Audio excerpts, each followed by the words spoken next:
Washington wants them to reset the play clock. They don't. With 3 seconds left, Daniels flips. He's got another, and this time it's Trent Scott. The big tackler was the extra offensive lineman. And what a night for the Commanders. All right, well, everybody, welcome to the Week 3 podcast for the League of Ogbrinary Jegbronys. We've got another one in the books here, folks. We've a bit of a wild one, another low-scoring affair, largely for the NFL, but we made it through. So, how's everyone doing? Something like 83, the top 100 or something, have been nicked with injuries or out the first 3 weeks. So that's a crazy stat. That's fun. I mean, I'm not one of the largest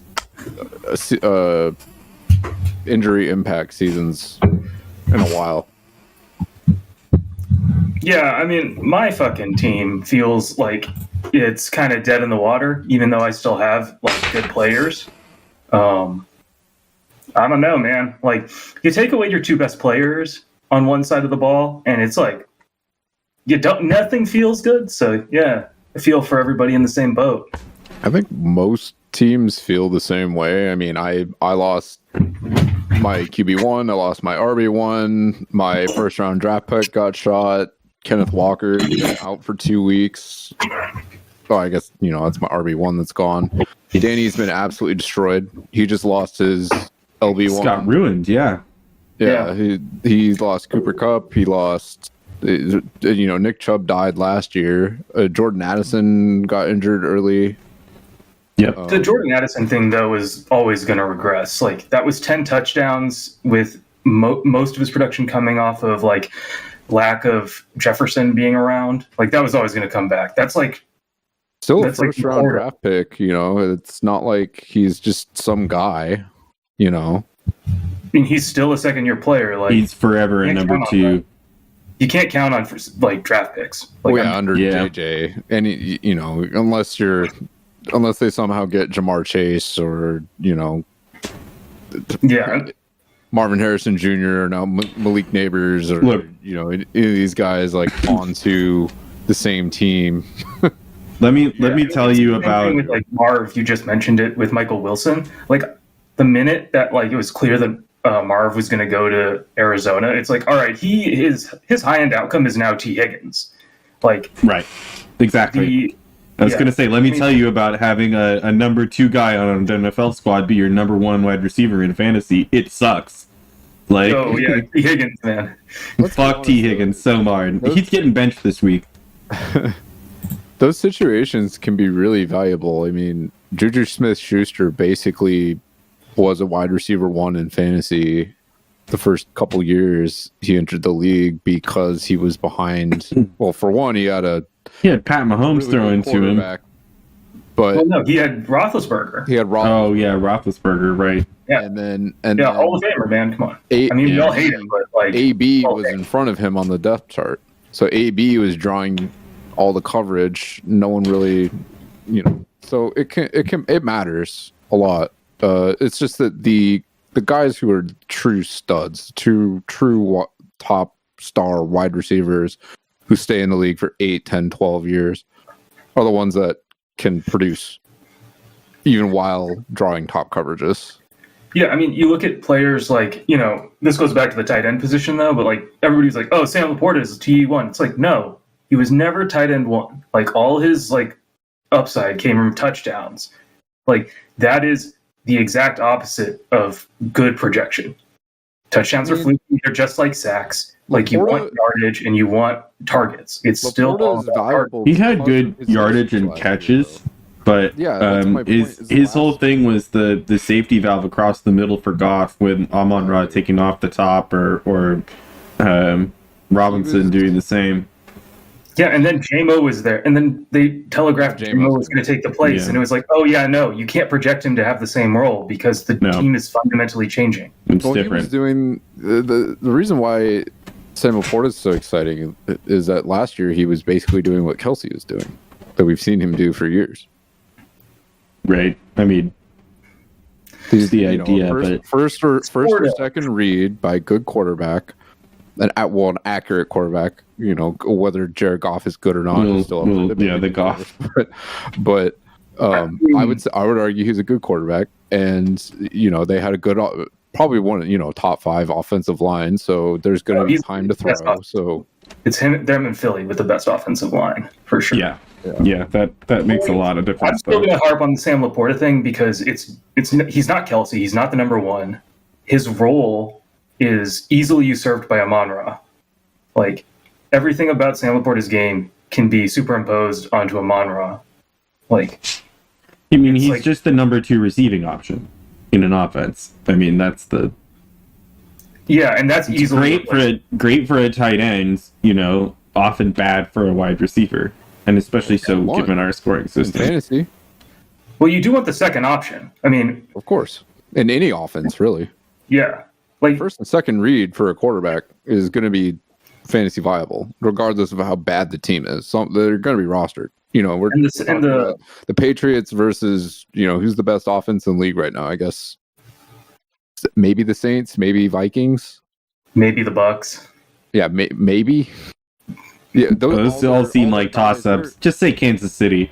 Like Kansas City's not a top offense, though. It's not a top offense. Yeah, it's a good defense. Middle of the pack. Yeah, there may be Patrick Mahomes has had two top 10 quarterback weeks in the past 17 weeks, something like that. He's been bad for fantasy. Yeah, it's true. He's winning games like Tom Brady would win games. It's just playing smart and good defense. Yeah. Taking what the opposing defense gives you and then relying on an elite defense to carry you while your offense is... I mean, the Chiefs' play calling is just really conservative. So... I mean, I think the thing about the Chiefs, and this goes back to a lot of the current state of the league, is you draft Xavier Worthy, you go get Hollywood Brown. The idea is to give some speed and some speed options on the outside. One gets hurt, who would be the viable option there, and Xavier Worthy is a 160-pound rookie. Cool. I mean, he's fast. You're kind of limited. He's fast as hell, but it's this going to crumble. The NFL, bigger, faster, stronger. Yep. All right. And then the second thing with the general breakdown of having a number 2 wide receiver, it's good if they're the second option, but then they're competing with whether or not the running back is the better player, because they could actually be the third in the pecking order for the offensive chart, even if they're the number 2. Right. I mean, the same thing with the tight end. Sam Laporta totally could be a number 2 option, but if he's behind Jahmyr Gibbs and Amon-Ra, then that still means he's number 4 on the offensive importance list, even if he's the second receiving option. Which, I mean, I don't think he is. I think he's probably the second or third guy, depending on how you view it. But yeah. Regardless, I think that a lot of this stems from what we talked about last week. We're kind of overreacting a lot. There's a lot of things that are going to be completely different by midseason in terms of current fantasy output. Injured players are going to get healthy again and start producing. I don't know what you're talking about. Mark Andrews is never going to catch another pass in his entire life. Never going to happen. Is one of the weirdest situations that we've seen in years. But when you think about it, it kind of makes sense. It's not that weird. It's weird. It's not surprising. After he broke his foot, well, I guess leg. He had the tightrope surgery. Yeah. He got concussed. He got concussed in that car crash. I swear they lied to us in the about the car crash. That too. I mean, he was in a off-season major injury thing happened to him. I think they said there was not a scratch on him. That could mean so many things. Bullshit. Yeah. Internal hemorrhaging was present, but not a scratch on the outside. He could be dealing with mental issues for all we know, PTSD. Yeah. It's also keep it simple, stupid. The offensive line for the Ravens is terrible. They need dudes to block because Derrick Henry isn't making up for blockers because he has to run the ball. Right. Like, there's other just very simple reasons why the Ravens are kind of bad this year. It's because they don't have a great offensive line. Well, everyone's bad this year. Like, there's no good offenses really. There's a couple offenses that have produced fantasy wise, but as far as like I said, it's like the Saints and the Vikings, and then maybe the Bucks. That's gonna change. That is gonna change like starting next week. Yeah. All this is going to start shifting because we're basically over with like preseason's done. The best offense in football has been the Cardinals, and they got whacked in terms of points scored last week. I mean, and I think yards too. Points and yards, yeah. Which is, and they're down. I mean, that's the metric, right? Like, what do you want now? What else do you want from that? Like, I mean, pace would be the only other thing because, like, right, all of that time of possession. Yeah, but that's but all, even like, then, that's kind of relative to game script. So, I mean, get that's out like early, how you then normalize all of those things. Is right. It's not, we wouldn't tell you like how good the offense is. It's just how good it is relative to others. Right. But yeah, I mean, they're going to see a slowdown because Trey McBride's hurt. Like, he got a concussion, and who knows if he'll come back. So they'll regress a little. He'll be back. I mean, they've got Marv. Trey McBride's taking a little bit of a backseat. It looks like. I mean, he's still a big part of the offense, but they're definitely focusing more on the. Yeah. I expect to see more Dortch in the. He's hurt too, though. Is he? I didn't see that. Yeah, he got banged up. Yeah. I also don't know that Greg Dortch is better than Trey McBride. Oh, he's definitely not. But he does fill the slot role, so that's a good. He's good enough in the pinch, you know. Yeah, exactly. Like he can fill the same. He can fill the void. He won't live up to it, but he can be the next man up.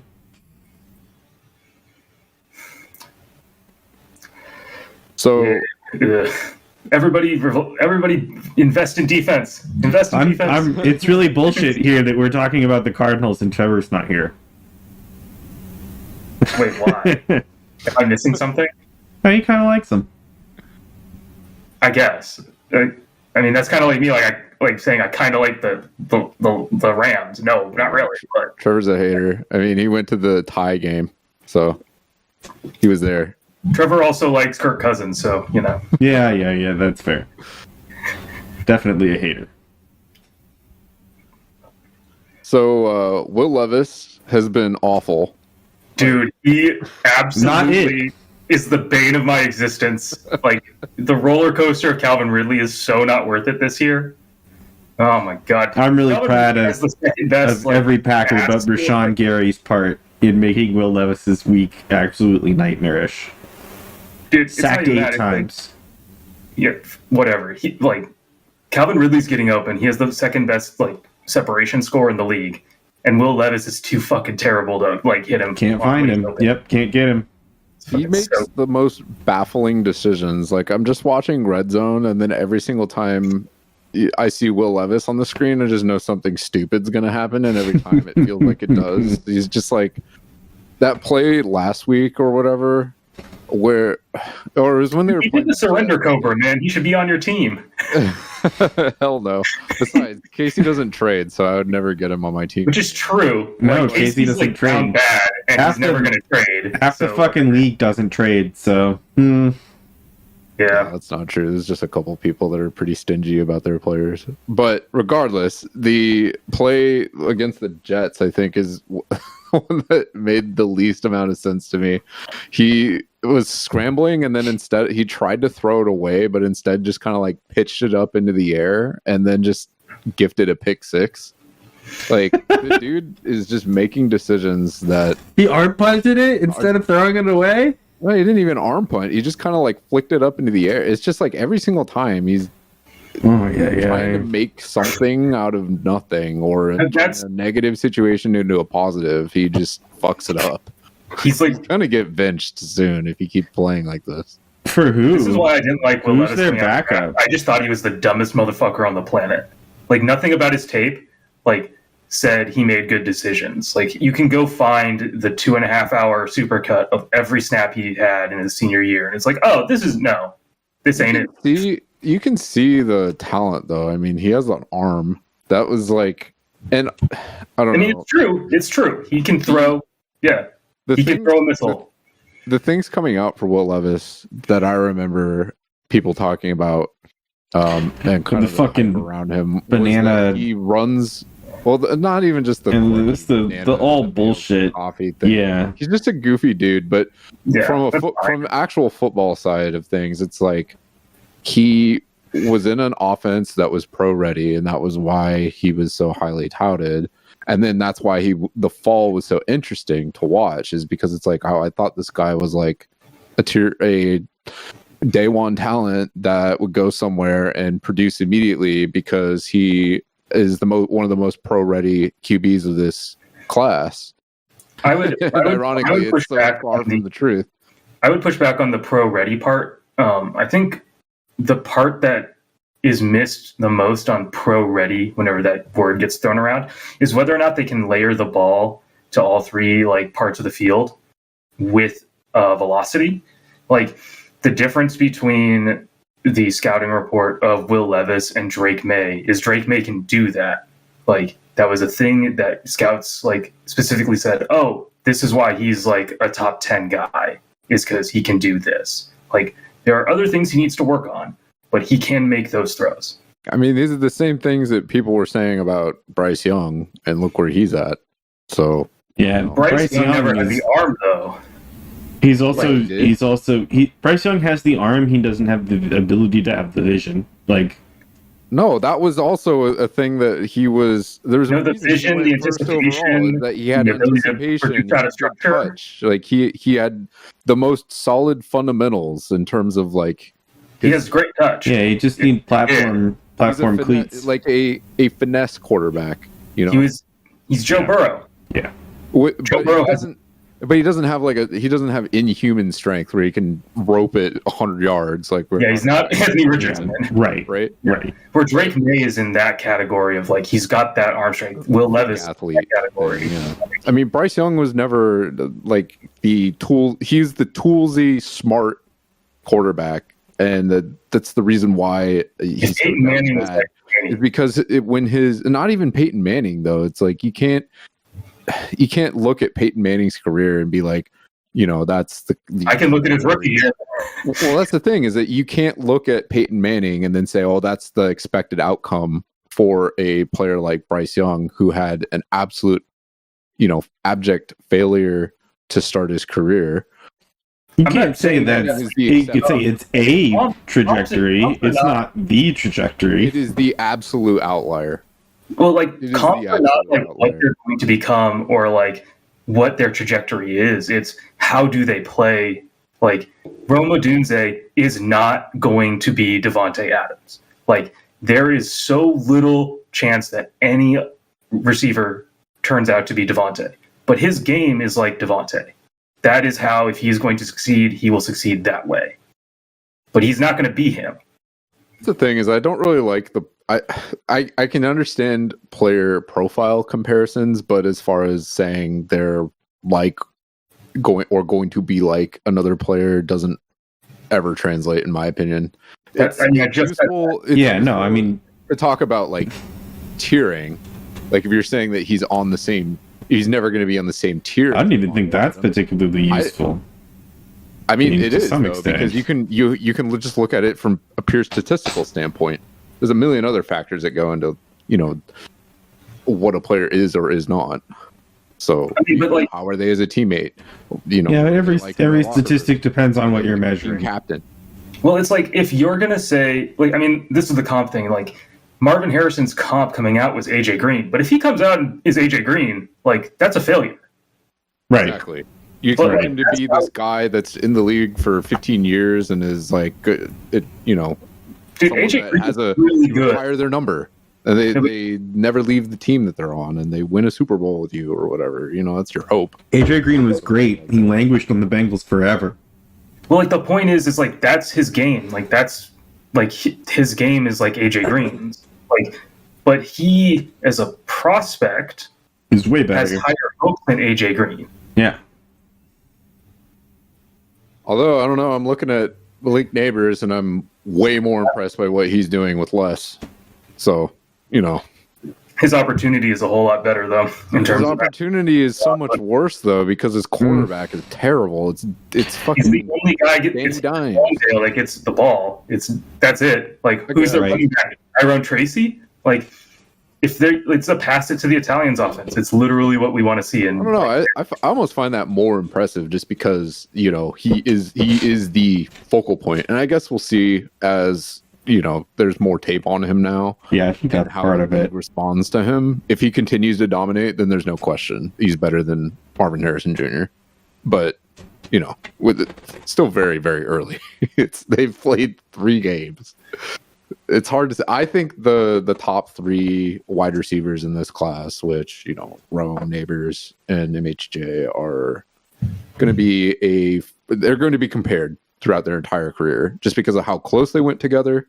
Mhm. And the situations that they ended up in. They're all kind of shit teams now, and we'll see if they elevate the teams that they're on. We'll see if they become Hall of Fame level talent, like kind of they were expected to be, or what they've been drafted to be. So it'll be really interesting to watch. This draft class is just so fascinating to me because of how many offensive weapons were drafted. It's kind of crazy. A lot went down, that's for sure. I mean, props to you, Steve. I mean, selling and getting a bunch of picks for this draft, I think will pay off for you. Not now, probably. Not this year, likely. Years. Oh yeah. I mean, even now, you're seeing some of your. I'm definitely seeing returns. Yeah. I mean, that's Bucky what Irving. we hope for. Yeah, one of those. Yeah, that's what I was going to say. That's the one. Like, I mean, you took Brock Bowers, Bucky Irving. That's 2. You need 2 more, and then I'd say that your draft class is a roaring success. I mean, Steve's team was incredibly deficient. I think he had the worst startup draft of everybody because he went way too hard on the Packers. I did go a little hard on the Packers, and then I picked Darren Waller high, and I started with defense too early. When did you take your first defensive player? Like 6th or 7th round, I think. All right, whatever, yo. I took fucking. That's fine. That's where I took Roquan around there. No, you picked Crosby went around there. You picked Foye 6th round. Yeah, I think that's right. Oh, no, you had Micah Parsons, who you traded. I mean, you could have held on to Micah Parsons. But... No, I didn't want him. I shouldn't have drafted him. That was my first mistake. I fucked everything up with that. You did go really hard on defense. Yeah. Right off the rip. I think it was based on a lot of optimism about how IDP would work, and you quickly saw that it didn't pan out the way that you thought. Yeah, no, and it left me very deficient on offense, and so I needed to recoup a bunch of picks, and no one was going to trade. So I can see kind of where you went wrong with. So you went 4th round Michael Parsons, 6th round Foye, which is he's good. 6th round Foye is we'll fine. Talk about him in a little bit, but injured. Jalen, and then you picked Jalen Petrie immediately after that. And then you went Darren Waller, and then Quay Walker, and then Chase Young, and then finally in the 11th round you picked Juju Smith-Schuster as your wide receiver 2. Yeah, so I really went a little too gangbusters on IDP way too early. Meanwhile, everyone else has got their DK Metcalfs and their CMCs and their Saquon Barkleys and all that, and you're sitting here with Tee Higgins as your wide receiver 1. So you definitely needed to reload. I mean, I joked about it. I did take Tee Higgins in the 3rd round, so it was pick 30. Based on my still. That's rough. I mean, don't go back and look at who was on the board around him at the time, and you'll be upset. I already am. I'm so upset about Tee Higgins all the time. All the time. Like, literally, if he keeps doing this, I'm going to just drop him, and I will not regret it. That would be interesting. I would not do that. Yeah, neither would I. You can hit me up for trades, man. I am ready to fucking just send him straight to the curb. So You need to just rethink what your value is that you want to get back for him, because it's like I still think, you know. no, I don't. I literally I don't care at this point. Like FAAB, give me FAAB for Tee Higgins. I don't. All right, well, I don't believe you, but I will hit you up about trades then. Yeah, I get him. I was not kidding about how I am benching him this week. Like, he is not starting for me. Fuck Tee Higgins forever. I'm not playing Mark Andrews, but I'm not that mad at him. No. This is like the worst. I'm so ready to tear down my entire startup draft at this point. I mean, I traded away my 1.01. My 1.02 I've kept, But right? I kept Breece Hall, but You traded away Josh Allen for. I traded Josh Allen for Lamar Jackson in a second. That's like yeah. that's a good trade. No, I know that was fine, but it's like, I mean, not to like litigate the entirety of my startup draft here, but like, yeah, I mean, like literally my second pick is the only one I'm excited about of those top, or was excited about of those top three. So, bad news me. Mistakes were made. You also dropped a shit ton of players later in your draft that other people have now rostered.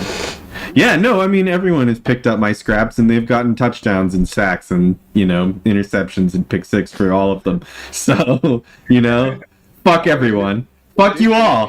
Like, there it is. Like, I scooped up Jamal Adams and he dropped him. I was still high on him. And then I dropped Julian Love. And then Danny picked up Julian Love. And there's no way I'm getting him back. And I feel I know. I mean, it happens to everyone. It's fantasy, you just dropped a bunch of grenades, and then there's some gold. Which everyone does that. Yeah, I mean, I did just re-pick up Roshan Johnson. Like, yeah, you had to pay. What was that? You paid 26. Yeah, no, Roshan Johnson is the Barney Gumble meme on your fucking roster. Like. And you and I was surprised. I was like, oh, I looked at it because I was like, a bunch of people. I mean, the Bears are putrid. There's no running back room. Khalil Herbert's not it. We've known Khalil Herbert's not it for 3 years, and DeAndre Swift is awful. It's DeAndre Swift. This is a DeAndre Swift and offensive line issue. I think that it's no. It's an offensive line issue. Like, yeah, no running back runs well on the Bears. Right, but like. Look how. What's the problem? Like, what's the common denominator? Look how good Swift was on the Eagles last year, and look how unreal Saquon Barkley looks. That just goes to show how bad DeAndre Swift is. Yeah, exactly. He could have been so much better. DeAndre Swift is another talent squandered by the Lions. Well, I don't even know if it's that, man. It's like that should have been the red flag. Like, I forget who their left tackle is, but like he was there in the same draft as like Penei Sewell. Like that was like they still have like Quentin Nelson. Like Quentin Nelson's I think their left guard or right guard or somebody. Like they had talent when he was there, and it was just like that should have been. They had bad coaching, bad scheming in those years. Like they were. That was before the current era. Third year? Dan Campbell, this is his third year? Maybe this is his fourth year. Yeah. Fourth year, right? This is his fourth year. He started in COVID year. Because he was there the year Goff showed up. It was the right. They showed up together. So that's fourth year. This is Dan Campbell's fourth year. It was after Matt Patricia got fired, which thank God that happened. Right. Yeah. Right. Tyquan Rover needs to go. He's going to be the defensive coordinator. So Swift was drafted in 19, right? Because he got cut loose by the Lions at the end of he didn't get his fifth year picked up. Yeah, and he got. So he was drafted the year before the Dan Campbell regime came in, because there was a new GM that came in right then too. Because there was an attempt to do the Patriot way, which failed again. And Montgomery was brought in because that's more of the Dan Campbell type, and exactly. Swift didn't fit that mold and wasn't doing well. It was just had been broken. Running backs. Yeah, that's his whole thing. That's extremely his thing. So, I mean, he got trolled when he first got the job because he had that awkward bite the kneecaps presser. We're gonna bite your kneecaps, and then we're gonna bite your weenus. You're gonna bite your weenuses. We're gonna tear you down from your joints and your ligaments, and we're gonna run all over you. Like, okay, Dan. Turns out it's a good strategy. I love Dan Campbell, football man, for that particularly. Like, I thought that was so endearing. It helps that he has completely revitalized the Lions, though, because it would be really cringy if they sucked. Like Jacksonville right now, the Dan Campbell rah guy shit would not fly. How is Doug Peterson in the league? Just Russell Wilson, Dan Campbell. Just like you put Dan Campbell's corniness next to Russell Wilson's, and that's like what success allows. I don't know. Dan Campbell is like actually has charisma, whereas Russell Wilson is just, I don't know. Smarmy. He's about as interesting as a refrigerator. Russ is not the great comparison because he doesn't really have like you. I'm sure he's a nice dude, but he seems fake as fuck. Like he's the kind of guy that's just like, yeah, we should hang out sometime, but he's like never that doesn't. No, he doesn't want to. Yeah, it's not actually going to happen. Right. Although we should get lunch, and it's like, no, I'll see you in a couple of years if I see you at that birthday party or whatever.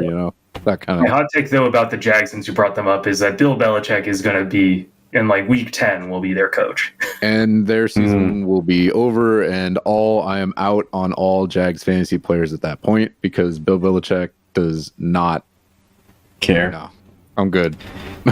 Oh my god. The fucking Jaguars are That being said, like I would trust Bill Belichick with any Jags defensive player. Like all due respect to the GOAT coach, but like next to Don Shula, but like nah. He needs to be gone. Just like Pete needs to stay gone. I think the game is different now. I don't think what they're doing will work in 2024. Yeah, I have to agree. I mean, we see what like McCarthy, they're great. They're great. They're forever be the McCarthy Kubiak pairing. It's old NFC North guys down in Dallas getting walloped game after game. Well, it's like talent can overcome a lot, but like the minute that you have deficiencies in talent somewhere, like coaching should paper over that. And that's the thing, though, is like Belichick doesn't give a fuck about draft capital. He doesn't give a fuck about pedigree. He doesn't give a fuck about a lot of things. He just cares about very specific things and very specific mindsets. And if you don't fit that mold, you get cut. And they bring in some UDFA unknown guy who's like kind of mid at football, but just makes the system work around a bunch of guys. And that's what we saw with the Patriots for years. They're dealing with that. They cut superstars early. And then they don't pay the quarterback. They make it work with what they've got, and they cut people early. They make people upset. They make fans upset. It's like an example of the trust the process meme working.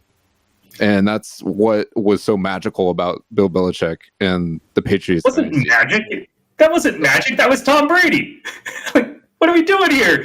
No, Tom Brady was lucky. Like, he was definitely part of it. But you got to admit, it's the 1-2 punch of like this.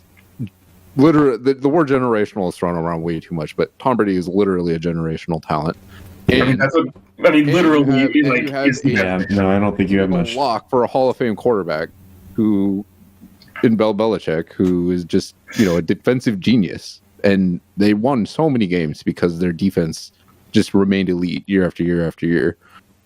Yeah, and Tom Brady could paper over all the offensive stuff. Like, I mean, and even Tom Brady, like, there were plenty of wide receiver failures under Tom Brady. Like, no quarterback famously overcome that was an issue. Yeah. Oh, yeah. I mean, that was the whole thing. Like, I mean, Julian Edelman, who was he? He came in. He's still nobody. Tom Brady, and I mean, Julian Edelman is a fucking legend. If you ask any Patriots fan about Edelman, they love that dude. He was great at football.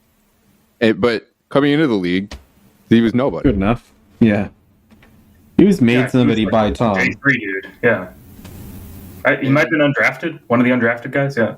Very rarely would a Patriots drafted player, other than their legendary tight ends, would amount to anything really. I mean, they had a lot of really good defensive players that they've drafted or would take in from other teams that they took in cast-offs and misfits and players that had a chip on their shoulder, and then that was kind of the Belichick archetype, where the players that were disgruntled and had something to prove and didn't really, they were there and they were focused because they felt shafted by, either not being drafted where they wanted to be drafted, or they felt shafted by the team that they previously were playing with, and then Belichick would turn them around. I don't think any of this that I'm talking about would really work in a modern NFL. And we saw that not work for years. The Patriots have sucked. We already know. We already know what this looks like. Right. I will say this, though. And then this goes back to how it impacts our IDP. We have a lot of positions we're going to draft that will not pan out as players for the first at least 3 years on average. We will always get the unicorn players that worked the first year. That's always going to happen, whatever. But linebackers, safeties, tight ends, there's going to be a lot of dudes that are going to fit into that cast off mold that will go somewhere else and do really well. Robert Spillane, he was nothing. He started 6-7 games his last year on the Steelers, and then I picked him up off waivers last year on the Raiders, and he's great. He's IDP huge. player. He's huge this year. He's got 6 sacks or something. He's gone berserk. He does not have 6 sacks. No, he does not have 6 sacks, Steve. I wish he did. Still, he no, but it's there's going to be players like that in different positions where people will get tired of rostering players that haven't produced, but that's just going to be part of how player development happens. And that's not a specific team thing. That's just going to be us forcing roster turnover. So the thing about IDP, he's one sack, but he's still so much more. I think this happens so much more frequently with especially linebackers and edge rushers. Is they typically fill multiple different roles. You see players shift positions on the defensive side of the ball all the time. Either they'll be moved from edge to middle linebacker, or there'll be a corner, they'll get moved to strong safety or free safety or whatever. And it's okay, cool. The players can do the different positions. You might have 1 year a player playing at corner. They just the right side of they just play the right side of the field. They play man or zone. Oh, and then they might get traded to another team and just play nickel all the time. Mm-hmm. They do this all the time, and a lot of it has to do with just the way that defense works. Because on offense, you're obviously leading the charge. They receive the ball, they start the play. The offense starts the play, and then the defense has to react.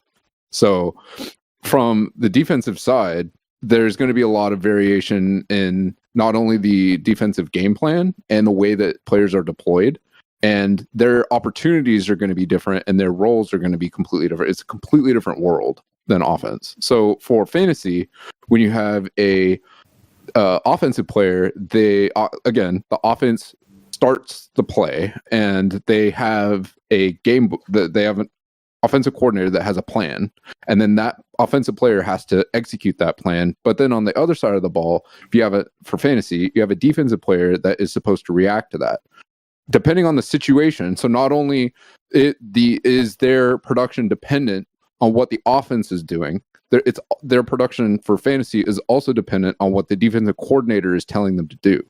So when you're looking at IDP options, Spillane is a good example, and then this year Zach Bond is a good example of this. They get put into a different situation. So you take Spillane and then you put him in, Vegas's system, and suddenly he's a Mike. He's a green dot linebacker that's playing all the snaps, and he's commanding the offense. He's getting a ton of opportunities to play as, I think he's the middle linebacker. Like, I think he's still a green dot.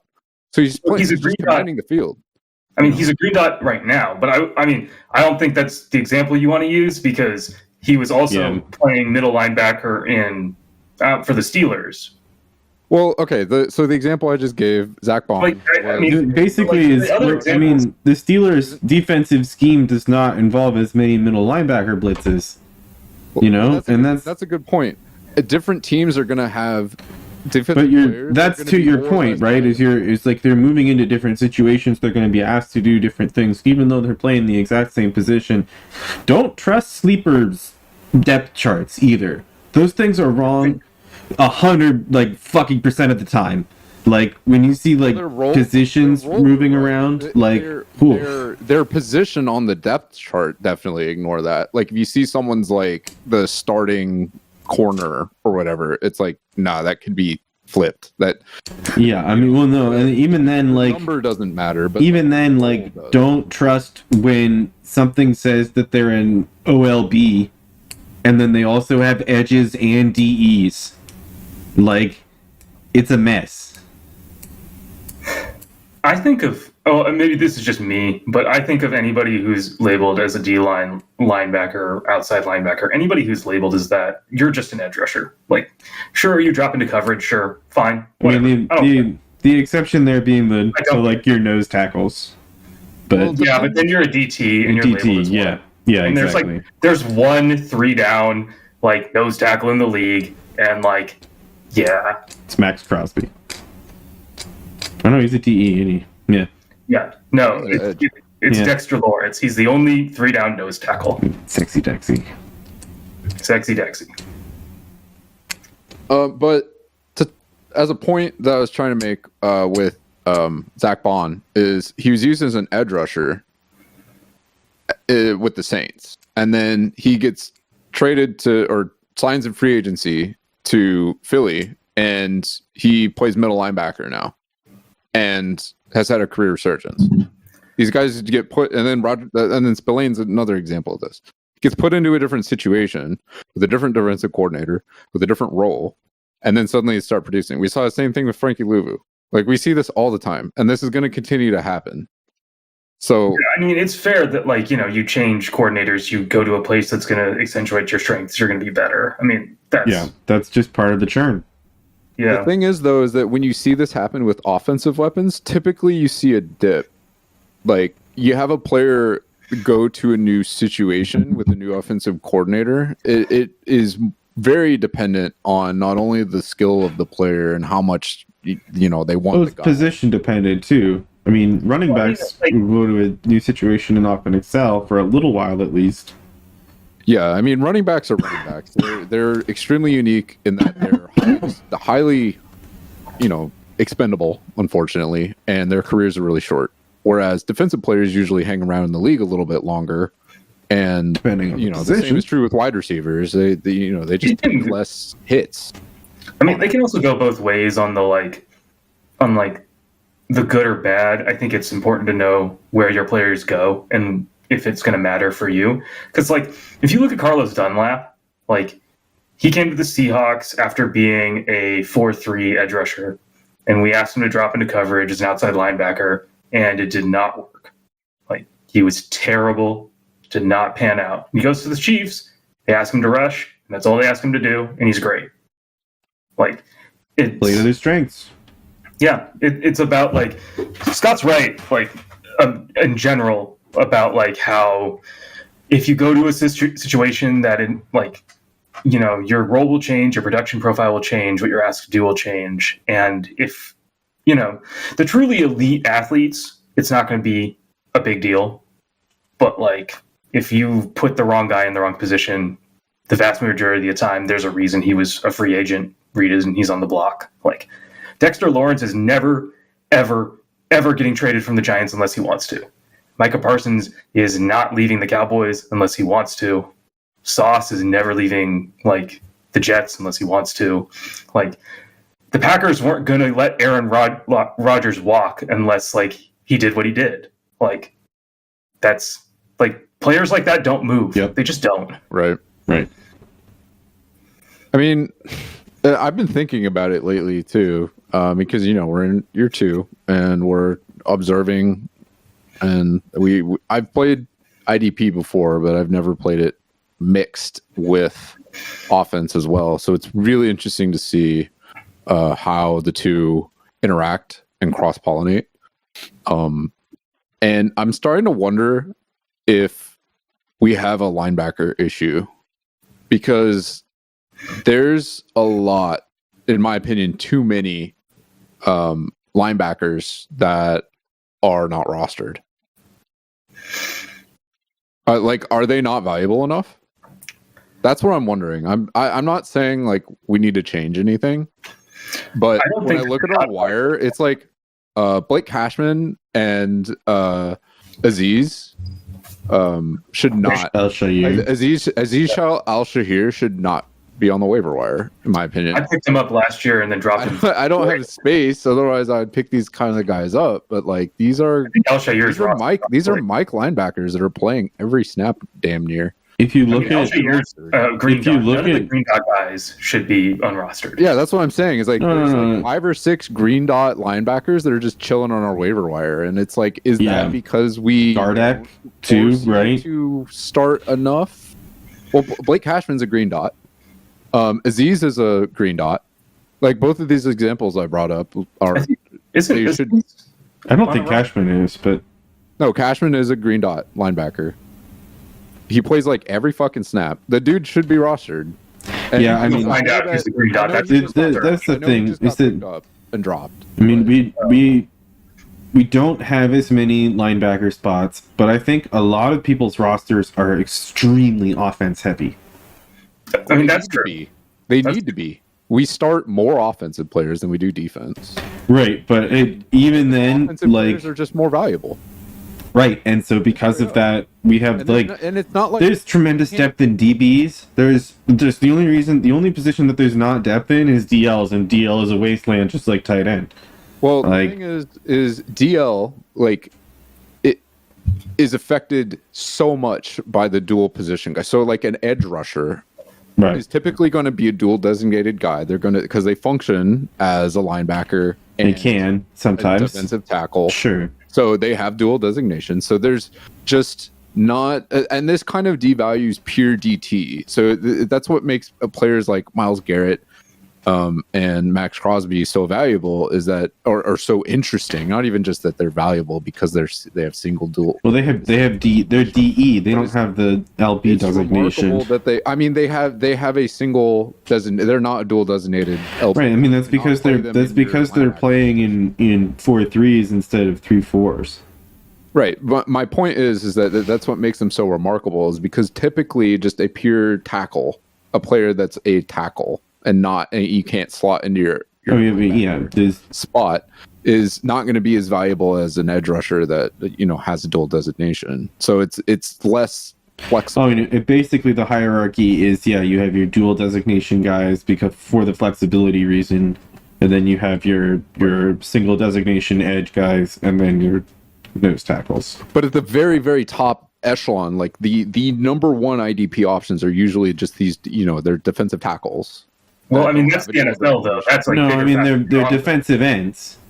Like, I mean, the two best scoring ones are TJ Watt and Max Crosby, right? Yes. So those are defensive ends. Those are single. TJ has dual designation. TJ Watt's labeled as he's a DLLB. But on Pro Football Reference, he is a linebacker. I know this because on the clustering thing, I had to get Scott to pull the sleeper data for positions because there were too many linebacker designations, and some of it didn't make sense, like TJ Watt. Yeah, right. When we do that analysis, we had to subtract DLLBs. Dual designated, that we had to make them DL because otherwise the data set wouldn't include enough. It doesn't make sense, right? Yeah, otherwise. Right. So in my opinion, if they're dual designated, they're basically a lineman. Like, you would use them in your lineman spot. That's how I think of them. They are at a premium. They are at a premium because absolutely you have to play two. We require you to play one linebacker And then the idea when we set this up was that the flex spot would just implicitly be a linebacker, kind of like a super flex, where you're basically going to play. A lot of people are playing DBs in there though. Yeah, that's what I'm wondering is like, do we have a linebacker? Do we need? That's what I'm wondering is, do we need to make do we need to have two linebackers? Do we need to start two linebackers? But that gets into a whole mess because the only way that I would even entertain adding more starters to our teams is if everyone in the league agreed, and I'm sure that there's going to be somebody who's like, no. Yeah, that's me, because I think of that as like a skill issue, like learn defense. Well, no. Here's my argument. It's not so much that it's like learn defense. Is linebacker, which is a premium position, like not only for fantasy in the NFL, it's a premium position. Do we want to continue to just have 100% snap green dot players just chilling on the waiver wire all the time? Maybe they just need to get scooped up, and some of you players that have a bazillion. I have two linebacker injuries. I don't know. Targus, you blew up. I'm gonna cut this entire section because you totally blew up my spot. Like, I'm about to go pick those fuckers up on the waiver wire as soon as my guys get to out. I'm waiting for fucking nonsense through IR. Like, I guess I'll leave it in. We post the episode tomorrow, which is after. Yeah, but Foye won't be out, and neither will Coulson until tomorrow. Officially, I don't think. You'll be, there's a million other. That's my point. Is that there's a million other linebackers that are just. I've been trying to shop green dot linebackers, and no one wants them for anything. Nobody wants to trade. Well, no, about anything. Nobody wants IDP. Nobody wants IDP. That's 100%. Nobody wants any IDP. The waiver wire is way too thick with them. If you go and try and trade like a blue chip player right now, people are going to be interested and they're going to send you offers. Well, blue chip players, and no one wants to go buy. No one wants to trade for Tee Higgins. I mean, that's not true. I mean, that's not true. That's not true. I've already sent you an offer. Okay, well, is it for FAAB? No, it's not FAAB. It's better than FAAB. It's better than FAAB? Okay. Yeah, I'm ready to fucking drop him, like I said. So, but no, my guys are not fucking out yet. Like, I'm stuck in this IDP nonsense. All right. Well, no, I think Scott brings up a good point though. With like, what it is undervalued. Like, it is completely undervalued. Like, people do not value IDP players at all. I mean, it's very clear. Well, no, that's not true. People definitely value IDP players. I mean, Danny just traded a first-round pick for Micah Parsons, which I don't disagree with. Like, no, he should have gone for a first, 100%. Yes. I mean, that's absolutely right. But at the same time, look at what happened to me for focusing on IDP in the startup draft. Like, I'm literally, needed to do so much. I needed to rebuild in the first year. Like, that's not a great situation. That wasn't just because of a decision to pick IDP players. That's because you didn't play the board. Yeah, I didn't do a good job. You picked a good linebacker, and then you traded the actual blue chip player that you picked up. But those players are not scoring points for you at the running back position. They're not scoring points for you at the wide receiver. Offense will always be always way better. Yeah. And that's fine. That exact reason is why there are all of these great IDP players on the waiver wires, because people are stashing more offensive guys. Like, even look at here's the issue. Barely an IDP guy in a taxi squad. Is it linebacker? Why are 100% snap green dot linebackers chilling on the waiver wire and everyone hoarding DBs? Because no one knows anything. Is it because they have to start two? Or is it just because they're more boom bust and they feel like the upside is higher than the floor that I can say why I can say why I've got a bunch of like DBs like that I'm overloaded at DB. Like, I have way too many. It's like how some people have way too many like wide receivers. The reason is because, like, although I don't actually do this, is because the original thought was they're going to be boom bust. I want to play the matchup. And so I'm going to have a bunch so that I can, like at the time when I got them for the startup, pass defenses were 6 points. They were essentially touchdowns. I was going to play the game of like, this is an exploit that is stupid, and this is how I'm going to win. Sure. And I did do it because like I'm fucking lazy, and like Witherspoon and Branch turned out to be set it and forget it guys. Lock 'em. Like, yeah. and so like I think the problem isn't actually a problem with like IDP. It's Oh no. there's I'm not like saying that. the problem is that like with like green dot linebackers, like I think that's just generally like us being dumb because they're the best players on IDP is the green dot guys. I'm No, hearing- there's They're also there's the most 12. consistent. The Look, best look, look. players are the most consistent players. Like There the should reason be that Christian McCaffrey is the best player or was until he there got should hurt. be 4 to 6 of them on the waiver wire at any point, any time. Like even Not if there are green dot. 2. Not, there shouldn't be like there's only gonna be 1 or 2 Mike linebackers in every offense. That gives you like 60 options. Everyone should have 2 or 3 of these guys on their team. Every single player. Yeah, I mean, I've got three. I've got 3. Maybe Like one- I don't know what the hell is. I don't know Targus. I'm like I just don't think anybody cares about linebackers. I think that's really the even thing. if you there's So, 3 of hold them like That's a really good point, Joe. I don't know if that's the issue. Is it because we don't require you to start enough linebackers, and the idea to have a flex be a linebacker not good enough, or is it because our benches are too short? And if we had, it's not that. imagine. No, I imagine if there literally was, think like, it's because people imagine do if there was, not like, an care about the IDP. linebacker position in real football. I don't think people care about it as like a general statement about football.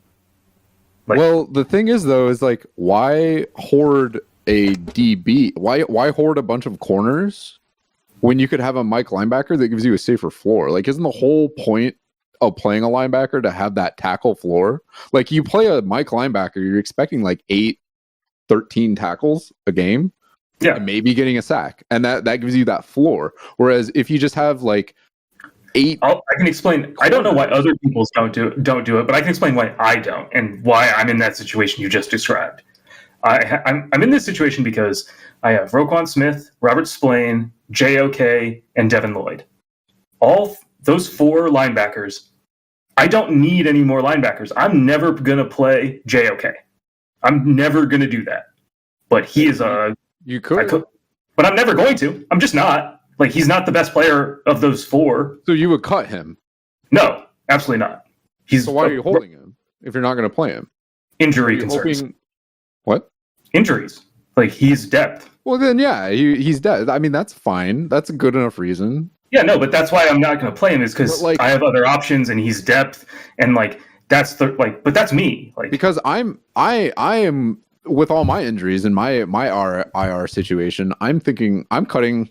I'm probably going to cut a green dot linebacker. You know, why would I hold on to him? Because I can just go get another one off the waiver wire. Like, no Yeah. one wants them.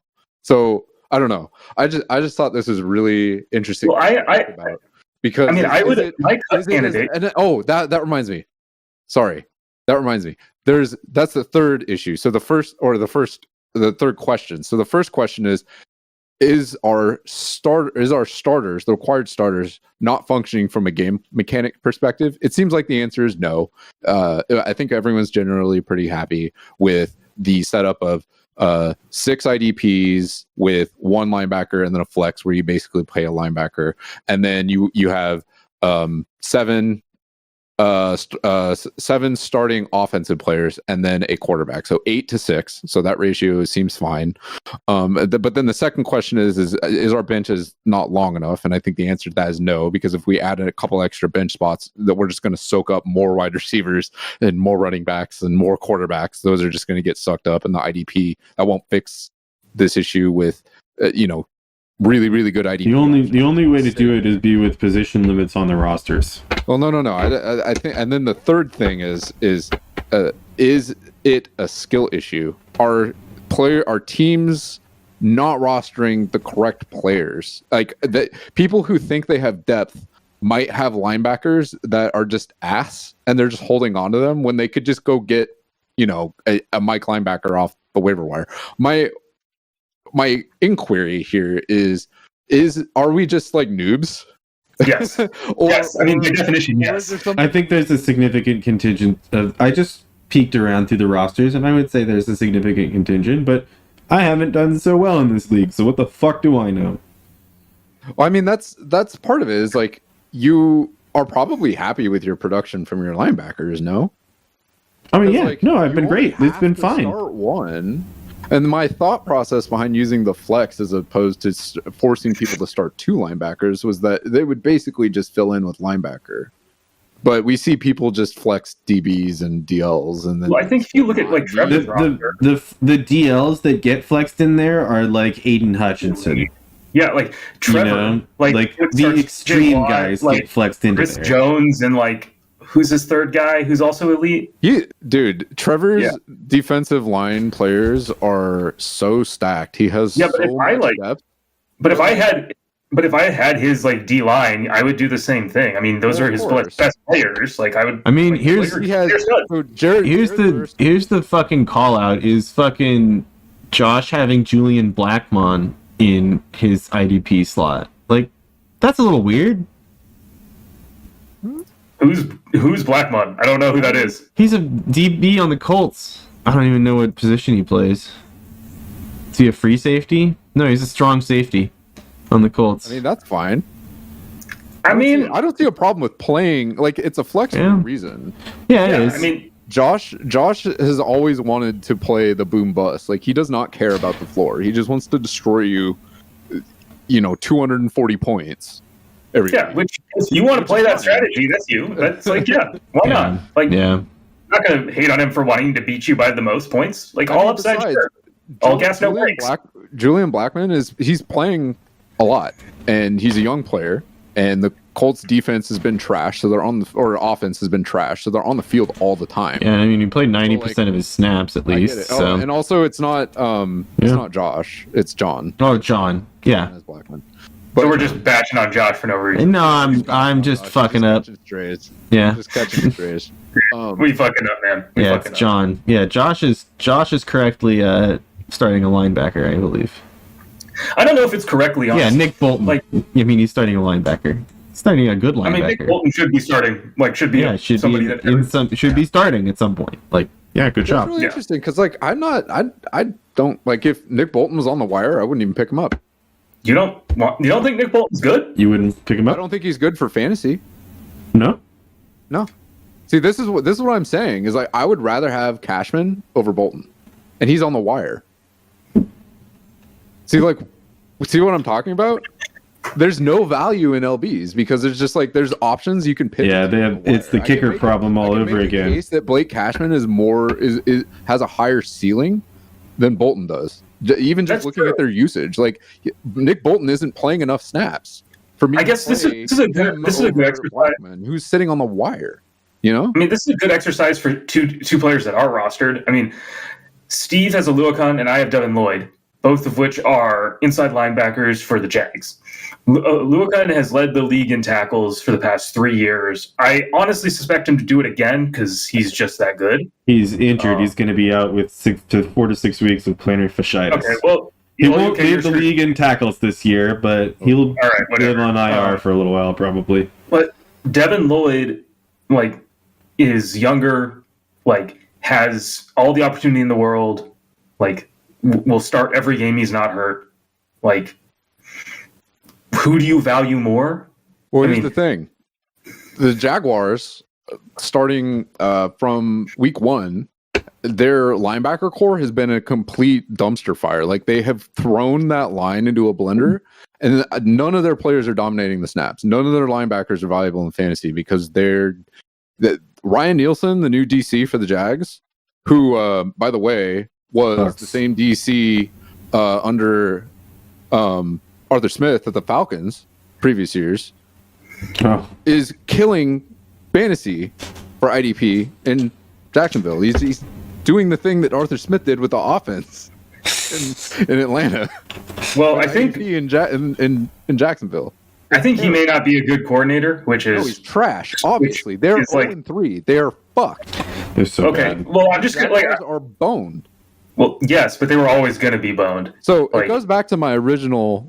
I mean, I just want to point out, Before I got into the linebacker thing, was like their situation is completely the last couple years. Yeah, that was great with Aluakun because he was the guy. Yeah, he was the force. And then Devin Lloyd was also really productive because he was the two. You had two studs on the same. I mean, a team. good tandem can absolutely produce. But then that's the Legion of DC Boom model. New DC comes in, changes everything up. I'm not even talking about like the injury that happened to Aluakun. well, I mean, the scheme is totally fucked for fantasy now, and it sucks. I mean, the scheme, like the snap percentage is bad. I will say that like 10, 19.5, 2.5. Like the 2.5 is bad, but the other two, like over 3 weeks, like, yeah, give me that every day. Yeah, I mean, 19 points out of the linebacker position is great. is it kind of? Do you have a good shot of your guy being the one though? Yeah, Devin Lloyd is 100%. Like, yeah, He'll take over. He'll take over the one now. Yeah. Well, he was taken in the first round. He was the last first round linebacker out of Utah. All the Utah guys cover. Like, he was playing 100% last year. Like, their defensive team is crap, but like, he's an athletic freak. That's why they go in the first round. Like, that's why 90. Here's your hope is that he resumes playing all the snaps, because what they're doing is changing their packages so that they have multiple linebackers on the field and then they switch them out. They're doing a bunch of bullshit. Yeah, I know, dude. But like he's playing like what 60-70% of the snaps where It's stupid rotational bullshit. Snap. Yeah.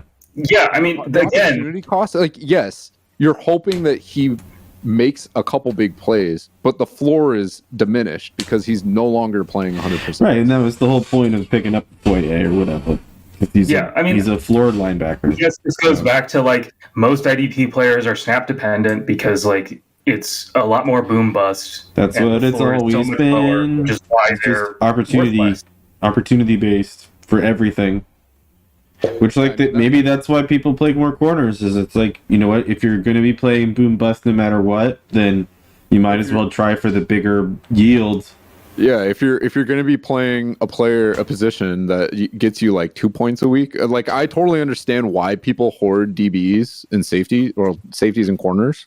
It's because Josh's strategy is clearly, I want the high variance players like DeRon Bland, who broke the record for pick sixes in a year, and I want Alontae Taylor, who's getting 3 sacks and an int every other game or whatever. Right. But he's okay with that same kind of player getting 2 points with one tackle. Yeah. He's okay. He's like, that's fine because the week before he got 30. But my argument is Mike linebackers can do the same thing, but they have a floor, a safer floor where you're not going to get burnt. You're not going to complain that much about getting 9.5 points from your IDP guy. They definitely don't pop as much though. If you have a good balance between the boom bust guys and like if your safeties are the boom bust guys, but then you have a guy like Nick Bosa, like in Matt's case, you're safe because Nick Bosa is going to give you 20 points and that will even out the 2-point performance from your cornerback that you're playing that you're hoping gets an interception or a pick six. You could put Bosa at DL, and that's the tremendous advantage there. That's like. Well, I was just thinking, do you actually want, unless you've got an elite like Fred Warner, Roquan Smith, do you actually want the Mike linebacker? Wouldn't you rather have the 100% snap guy who's playing inside, who's asked to rush or asked to drop in coverage and not asked to play side to side? Well, this is what's important about that's a good point because not all Mike linebackers are made the same. I got Patrick Queen and I'm hurting because he went from a system in Baltimore where he was used as a dynamic playmaker, and then he goes to Philly where he's basically just a conductor.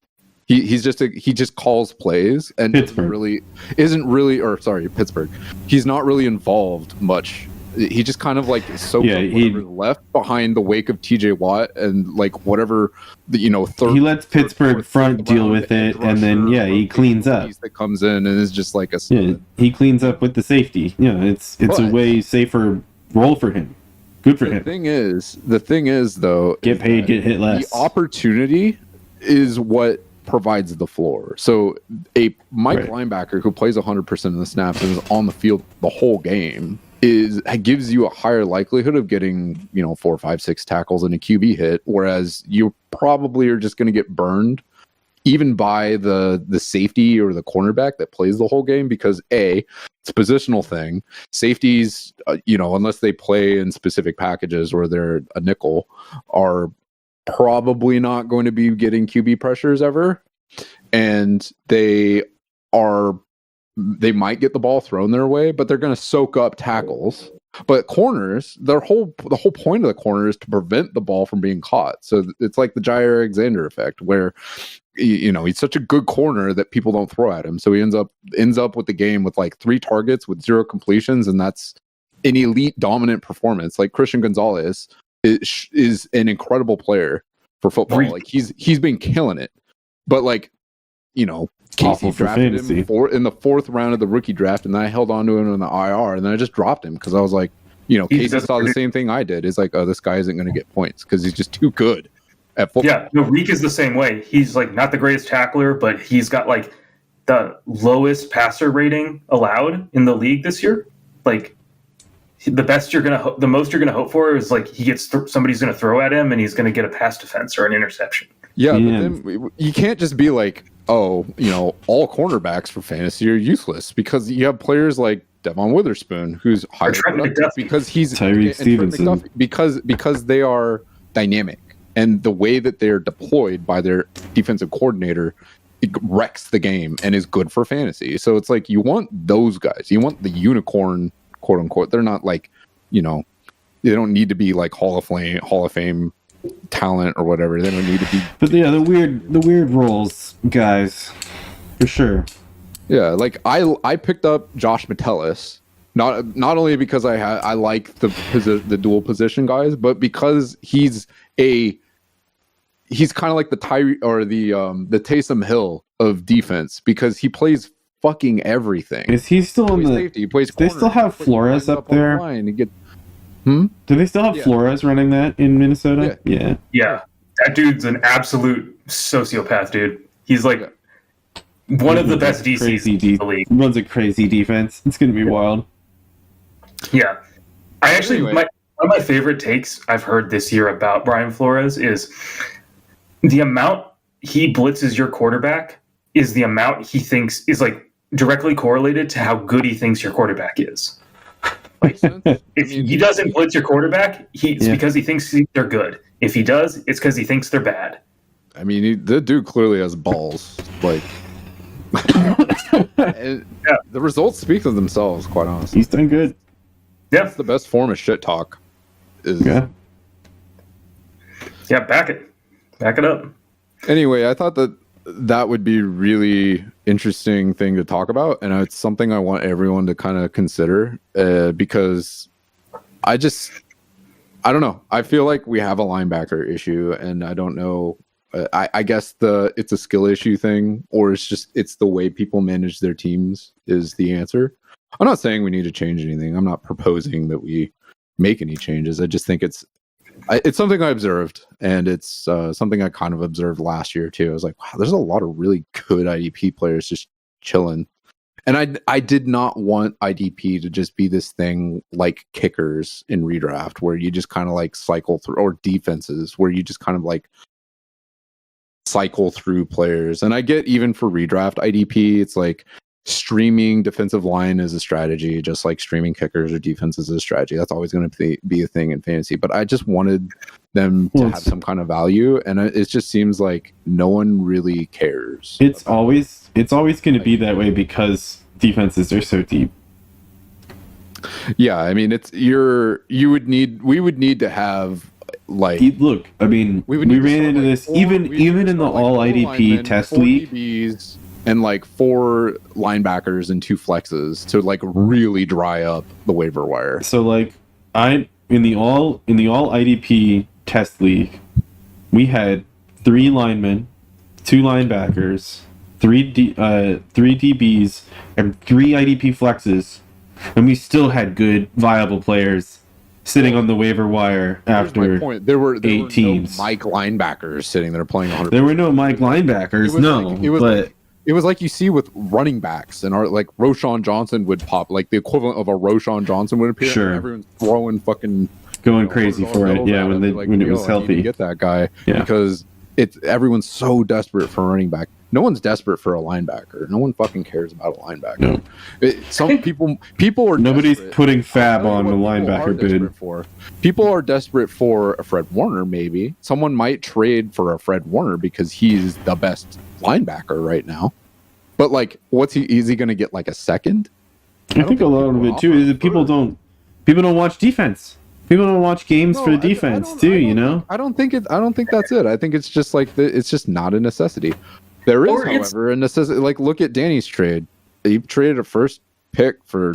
Yeah, I mean, you want the premier guy. It's because Micah Parsons plays at a position in our fantasy roster that's kind of weak. Like, most people struggle with getting tons of points from their line. Yeah, unless you're Trevor. Yeah, unless you're Trevor. Or Danny. Yeah. But Danny has both of the best options to play. And he's invested. I mean, I think that's the other thing, too. Is like, I think it is a strategy thing at a certain point. Like, if you're not going to invest in your defense, then you're just not going to and you want to invest in offense, like, that's just your strategy, and like, that's just the way it is. Like, that's what you do. I guess the question is like, do people enjoy just trading with the waiver wire, basically? Because like, I don't particularly enjoy that. No, it sucks. Yeah, no.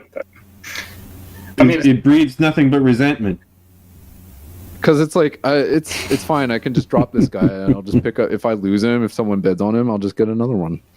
Yeah, I mean, the only time that like that doesn't happen is with our offensive players because everybody values them so highly. I mean, you look at like. Well, I mean, that's why I want to just drop Tee Higgins and see what fucking kind of scramble happens. Like, Steve.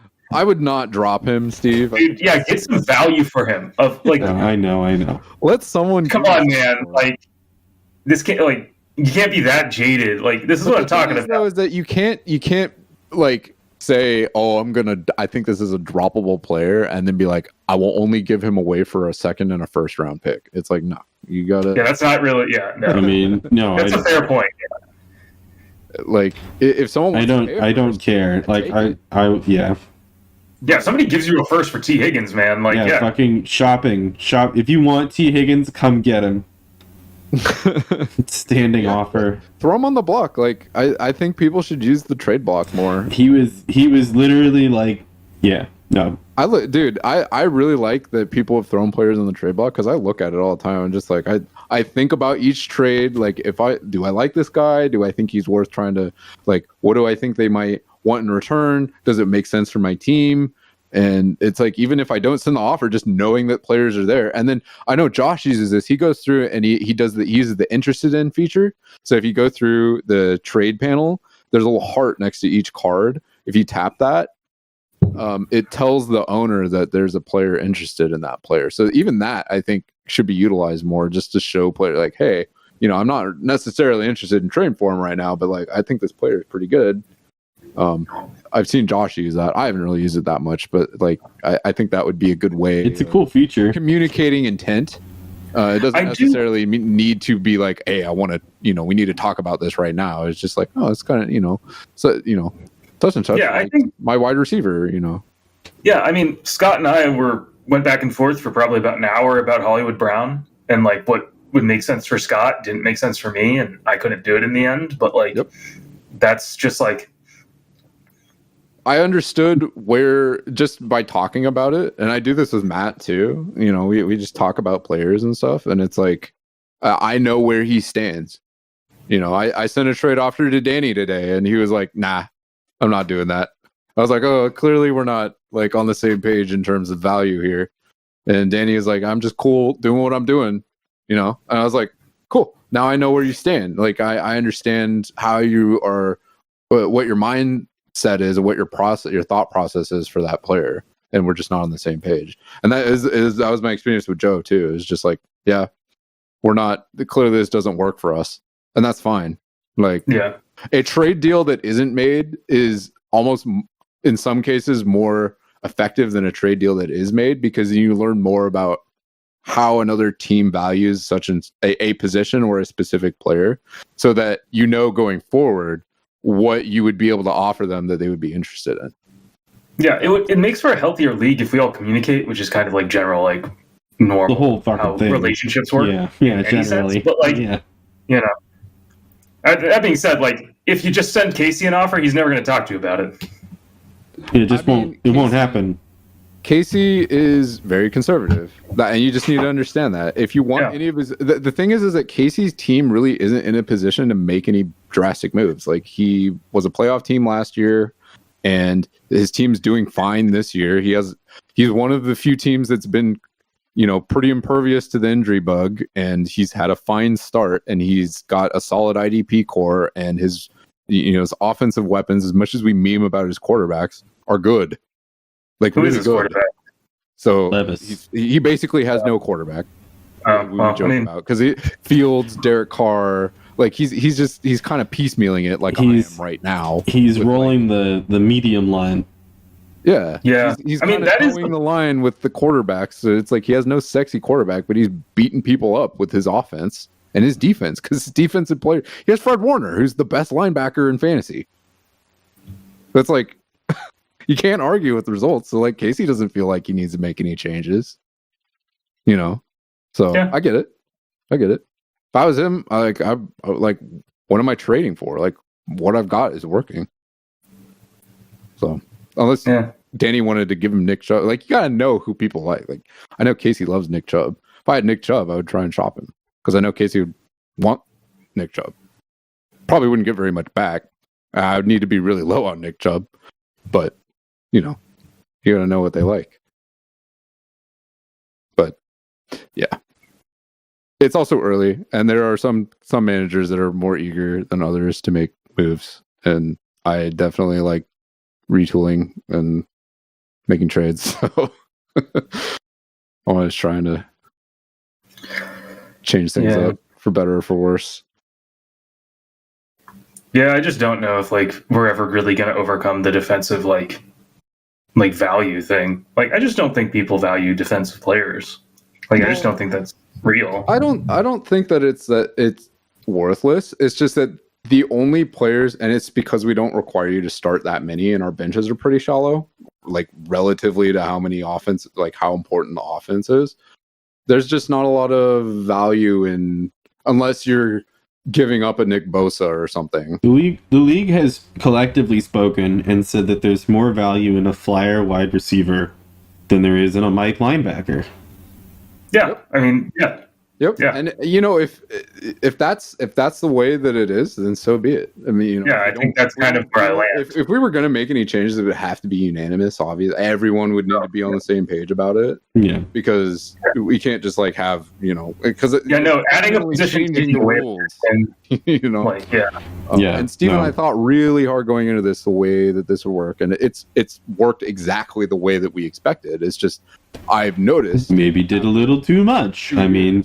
Well, I don't know that we did too much. I think that it's just that the strategies that have percolated the blossoms from that different. have been are not exactly what I expected, but that's okay. I'm totally okay. What did you expect? Just wondering, because like I think it's gone exactly how I would have thought. Oh, I wouldn't expect players, like I said, like it hasn't gone too far off from what I thought. I expected there to be a lot more people playing for floors than for more boom bust. So it's clear people value the boom bust players more, which is, that's fine. Like that's sexy. Like no one wants Tim Patrick.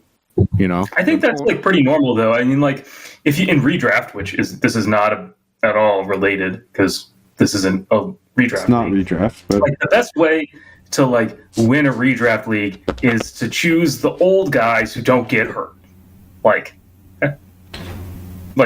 If you can have a full season of Cooper Kupp, Mike Evans, and who's an old running back at this point? Like Aaron Jones. Like that's a really solid trio if they don't get hurt to like build a team around and redraft. Mm-hmm. Like you throw in like I don't know who's tight end's a wasteland, so maybe not tight end, but like Rashad White. Yeah. Well, maybe not him because Maybe like not Bucky him Irving's anymore, taking but his job. yeah, sure. But like Last year, Rashad White. You know, Ramondre Stevenson, you know, think of any other young boom bust kind of like running back wide receiver. Like that's like those three will carry you. Yeah, I mean, I think honestly, Just redraft.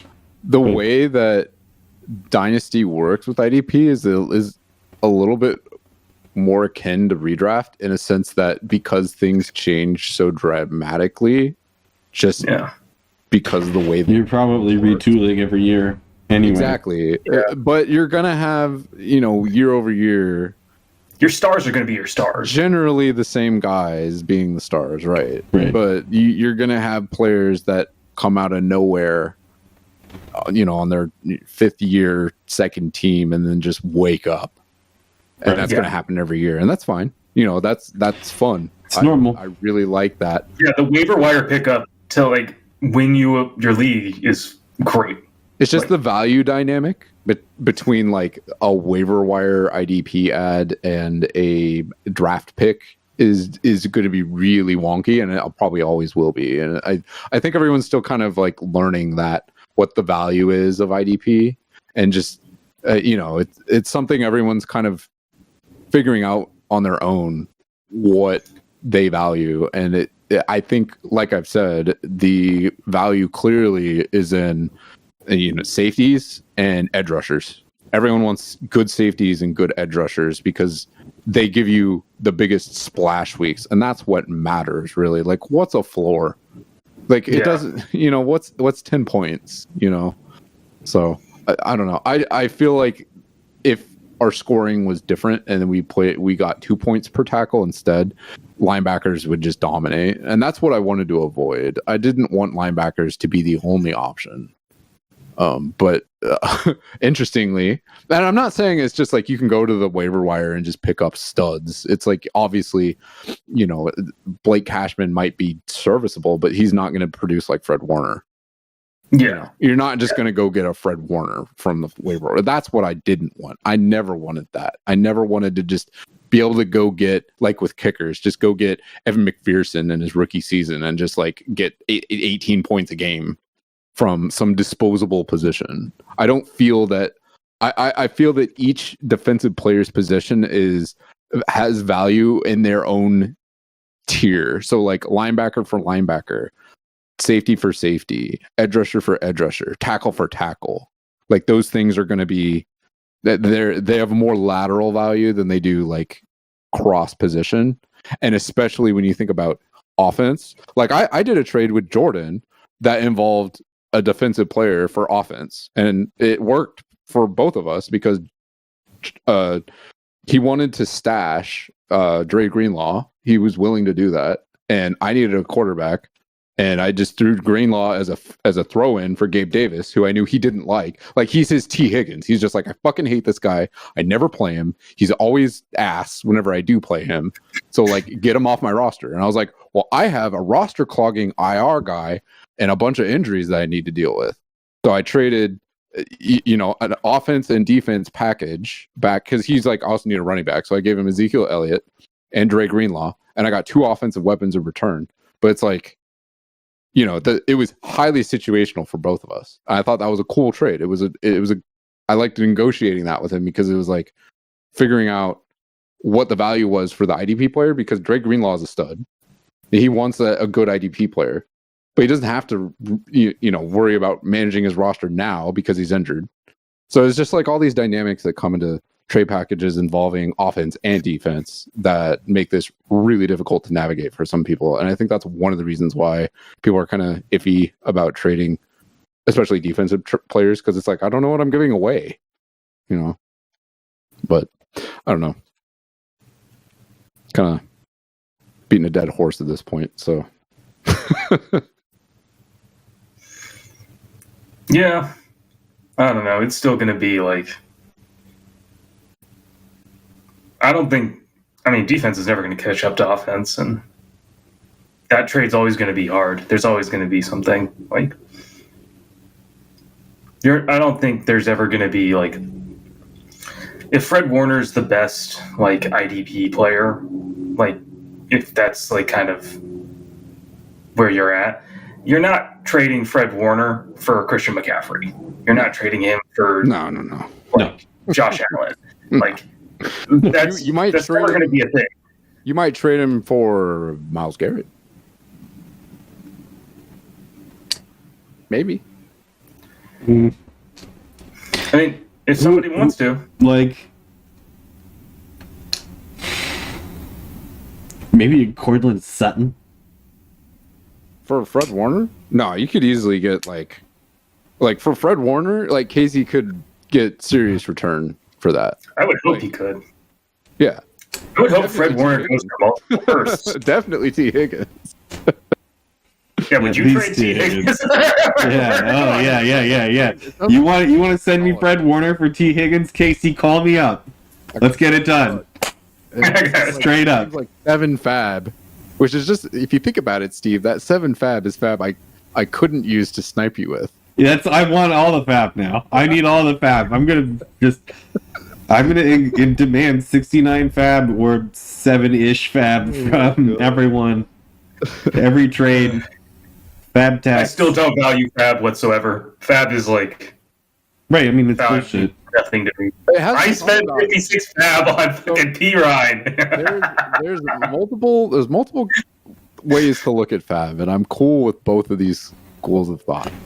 You have the conservative, like, I'm going to hold on to this, and then if I need it when I need it, great. But I'm not going to blow all my FAAB early on in the season because, you know, I got to trust the players that I've got, because who am I dropping? Like, I drafted these guys, you know, I got my rookies and everything, and I'm hoping they pan out. Do you guys not know who you would drop, like, right now? Like, do you not have a cut list? Of course. Yeah. But that's the conservative side of thinking about how to manage your money, your FAAB budget, right? Then the other side, and this is obviously the side I subscribe to, because I'm always, you know, putting $30, $50 bids on people, and I know you think the same way, Joe. FAAB drops off in value exponentially the longer the season goes on, and that's just the way that I look at it, and this is the way a lot of people look at it.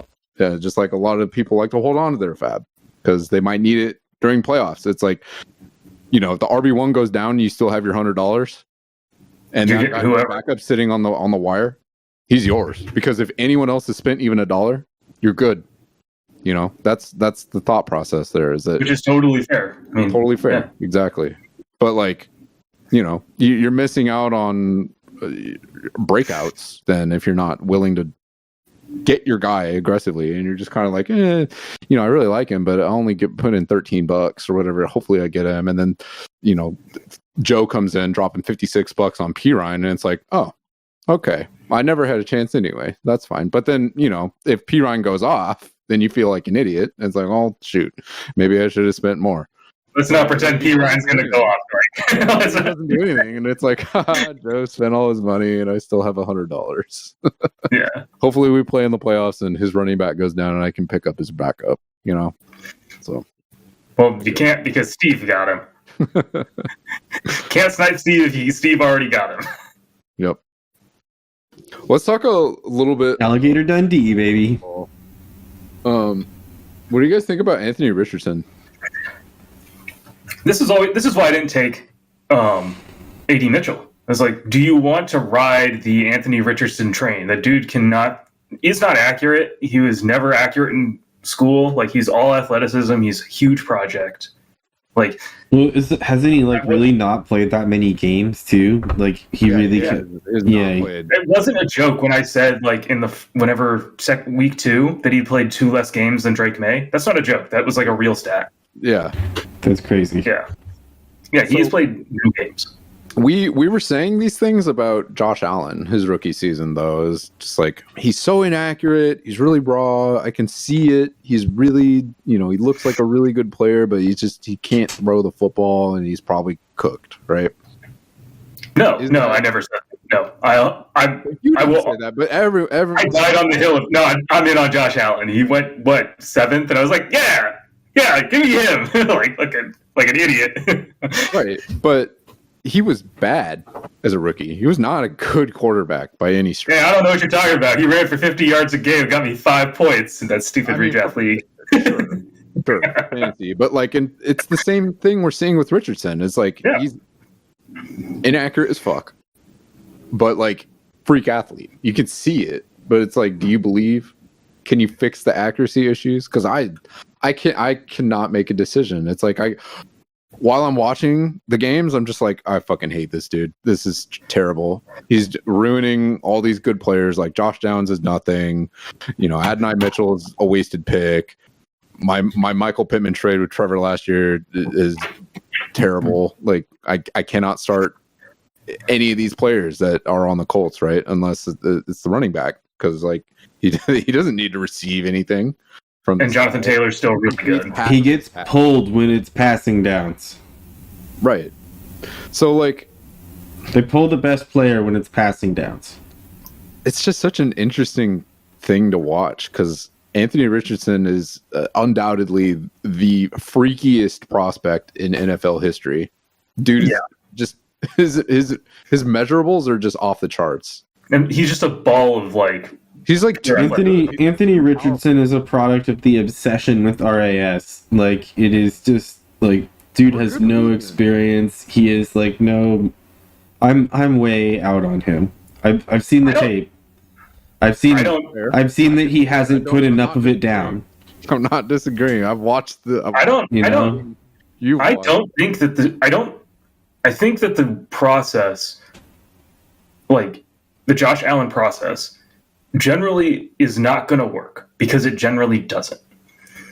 What I will say, though, is that if Anthony Richardson was taken and put in Jordan Love's position, 100% yes, I would believe.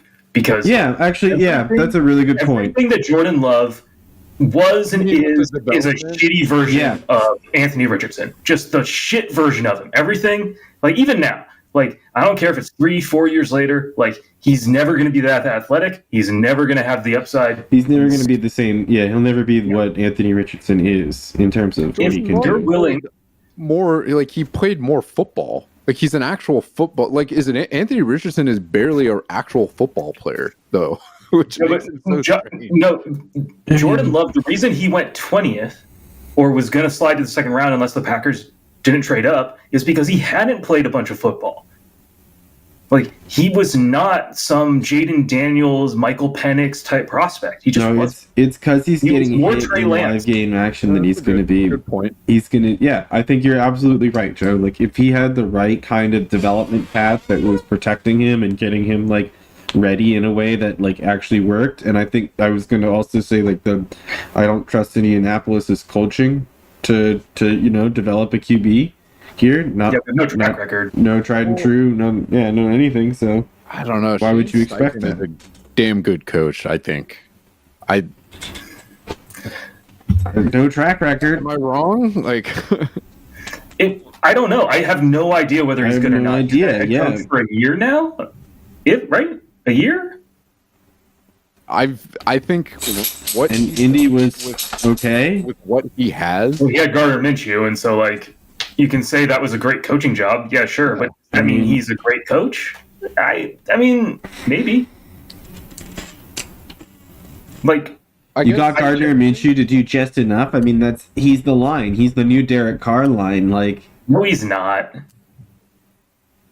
That's Brock Purdy. Brock Purdy is the new median. He's the new Kirk Cousins. He's the new Andy Dalton. I disagree with the Brock Purdy being the line as well. I mean, Brock Purdy is clear. As much as I am a Brock Purdy hater, in a world that Anthony Richardson exists in, I can't argue with what Minshew is the line. Last week, he played in a Super Bowl last week. He got absolutely like his defense absolutely failed him last week. He had nearly a perfect QBR. If his wide receivers didn't drop any of those passes, he would have had a literally perfect QB. Yeah, but that's how skew works though. Like you have the really good like QBs, and then you have a bunch of really shitty ones. The average is going to be pushed up because that's how averages work. Like I feel like that's really how the math works. Dalton is the line. He's the Mendoza line of football right now in terms of quarterback play. Is Andy Dalton? Are you better or worse than Andy Dalton? It's not Brock Purdy, but go on. No, dude, Brock Purdy's the average because literally that's how math works. I mean, I want you to be right, but he's proven me wrong, and dude. Average in the NFL is still like at this point Andy a Dalton. lot better. Is like gonna get you to the playoffs. Yeah. I don't know. The Carolina Panthers are looking like a playoff team after one game, so you know. Dude, give me back my boy Deontay's future. like yo, no, they're not. Saddest moment of the summer when he was like, "Oh, Deontay's going to the Panthers." Yeah, no, they're not. Just because you got one game of Andy Dalton, which like they're in an offense where there's no tape for him, like no, get out of here with that. There's tape. Yeah. There was a 300. There was that exact same game against the Seahawks last year. Yeah. Yeah. Right. Yeah. That exact same thing happened. He went and lit up the Seahawks for 300 yards. I mean, that's my point. Like, are you better or worse than Andy Dalton? He's the Mendoza line. He's average. This is why he's a backup. Anyway, I don't know. I thought that was was it okay? I don't. The Panthers would be better off starting Andy Dalton for 2 years and letting Bryce Young mature a little bit. Well, I don't even think it's maturity. I just think it's like. Mature in the football sense, and like just I think he needs his confidence back. That's the issue. Yeah, I think you go watch Bryce Young like college highlights, like just the level of play and what he was doing. His early season like Carolina tape is really fun to watch because he's got that confidence and he'll just fucking sling it. It was just an issue. Just run around and sling it. His offensive line was just terrible. It happens all the time. We all watched last year what happened. Yeah. I think back to the Richardson thing though, like I don't think anybody should count out any of these young quarterbacks. I think it's absolutely crazy to like say he's a bust after a year. Like getting CJ Stroud is not going to happen. Like, oh, you want like I consider like you can like my general rule of thumb is that you're a rookie and you're not a veteran until your second contract. And like you can say, oh, okay, well, what about Jordan Love? Is he a veteran? No. Because he's in his second year and his first year was inconsistent. And anybody who says he's like consistent, like, yeah, okay. Did you see the first part of the season? I mean, it's technically his third contract too, which is. Oh, congratulations! His third contract. It's his second year. Like, whatever. I don't care. The Bryce Young outcome is was absolutely within the range of outcomes for Love but the thing is the Packers are actually a well-run organization and Matt LaFleur is a good head coach. And they brought in good talent to develop Love too. I mean, he's in the running already for coach of the year. With what he's doing, they brought together dust. Yeah, Malik Willis has more wins than Jordan Love this season, which is like amazing. Cool. Who would have thought that was going to happen at week 3? All coaching. Yeah, it's crazy. It's all scheme. It is not your players, like your individual skill position players, just elevating past. Like you don't have a Devontae Adams just wrecking the game. You just have a really good coach. It's everything by committee. Perfectly. Like it's really wild. It's the same thing that Kevin O'Connell's doing with the Vikings right now. It's super impressive. Like he's the best player in the league. They have Sam Darnold, and the best player in the league has gotten injured in every game so far.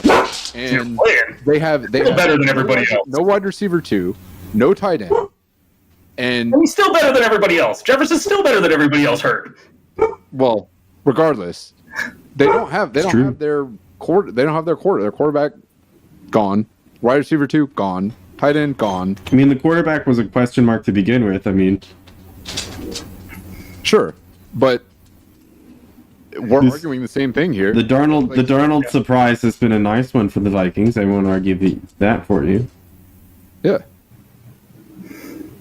It's all, my point is that a lesser coach doesn't do what Kevin O'Connell is doing with the Vikings, and similarly, Matt LaFleur, he's done a fantastic job. Absolutely, he deserves Kubiak is doing 30 other coaches, and you put them in Matt LaFleur's situation, and they look like the Patriots. Or another good example is right. Sure. Another good example is the Saints. Like Clint Kubiak came in with essentially the same team as last year, and the Saints don't look like a dumpster fire on offense anymore. No, they look good, amazingly. Yeah, I mean he's not the head coach, but he's the offensive player caller. Like, I mean, they kind of got heat checked by the Eagles. Yes, but also the Eagles are like good, and everybody's gonna be like Jordan. Like, yeah, people are. Jordan, wait. The Saints got a little big for their britches. Wait, what is Hurts? Jalen? What's Hurts' first name? Jalen Hurts. Yeah, it's like Jalen Hurts sucks. It's like, no, he's pretty good. Like, he's in the exact same. Like, if people want to say that Brock Purdy is good, then you have to say like Jalen Hurts is good. Yeah, they've accomplished the same shit. Yeah, I mean, yeah, I agree. I've liked Jalen Hurts. Like, I think he's a good player. I don't think that's wrong. I think Brock Purdy's a good player. Doesn't mean he's not average or the definition of average. It's true. Like I said, I want you to be right, Joe. He just keeps doing shit that's just like. Dude, he's got. Last pick of the draft. All right. It's like Jesus Christ. Okay, we need. If you need to introduce your highlights, hit them now because we are running late on time, and we should. We done good, but holy moly. Yeah, the two that I want to do, the first one I want to talk about is Jalen Carter talking shit on the sidelines. He's fired up. Fucking cracking up. Because there was that, so for context, there was that whole controversy with Peyton Turner laying a devastating hit on Devonta Smith that gave him a really bad concussion and then spitting on him. He spit on him? Yeah. Yeah, I mean, he followed it up. So it's hard to tell. It's hard to tell in the angle, like if he's just spitting on the ground next to him, because he basically the way it works is Devonta. It's in the camera angle, you can't tell. And then Peyton, from the camera angle, Peyton Turner's like next to him, but you can't tell if he's like standing over him or not. Oh, okay. And he just kind of like it's that reflect. It's not like he stands over him and then just like intentionally spits. He just does. We all do it. Yeah, he did the dribble. He popped it. Yeah. Because it's like, you got spit in your mouth. Well, he's got the mouth guard, and that's how, mouth guard. Mouth guard. I mean, yeah, that's how that works. You're salivating. It looks bad because Devonta Smith was seriously injured on that. Yeah. I did see the pictures of him laying there. It's like, oh. Yeah, but like there's video of Peyton Turner spitting on him, and then this whole thing with Jalen Carter. Chirping back and forth with Tyrann Mathieu and Lattimore and all those guys. And Big Dom trying to keep him. Now Sirianni's running over to him. That's Clint Hurt. He's the defensive line coach. Big Dom, Sirianni. He played a good game. Let's go ahead and just leave it there.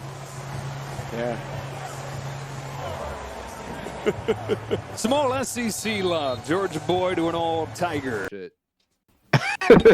And you can see him, like the coaches and everything. He's just like, what? You started it. What am I supposed to do? Just take that? What do you mean? Yeah. Fuck that guy. And then Jalen Carter's right. Fuck that guy. On the timeline going like this, and then the guard is just like cracking this huge ass smile. It's just like, oh, Jalen, you fucking goober. Anyway, dude, I love Jalen Carter, man. Like, I don't like everything about Jalen Carter has just been like mired in controversy, but it's just like he just seems like a good teammate. I don't know, man. Yeah, that clip. Yeah, that's fair. That I shared with you guys where he gets shoved by does the LeBron tight end or someone, and then he flops, and then he does the full Messi. And then after the game, he's like, "I was just thinking, what would the GOAT do? What would LeBron do in that situation?" Well, yeah, that's great. He gets it, man. He's not like the cringe TikTok Zoomer kind of player. He's just a fucking goober. He's funny. Yeah, right. Steve. From the highlight I sent, I don't know about the fair use, but just overlay if you can, float on, and have the clip go. because like Okay. this is hilarious. Like, Oh yeah. I'll do what I can with a short. Walk around here. We're not monetized. Yeah. Well, and Like, I could use like 7 David seconds. Montgomery's just getting picked up, and his team just pushes him for a first down. Like he's literally on. He's just being carried. It's he's hilarious. talking. I'll leave some. I'll mix in the sound because he's talking about how they just picked me up. It was a real fun play. Yeah, just like the guitar riff or like float on, like beginning guitar riff, like you know. Yeah, I gotcha.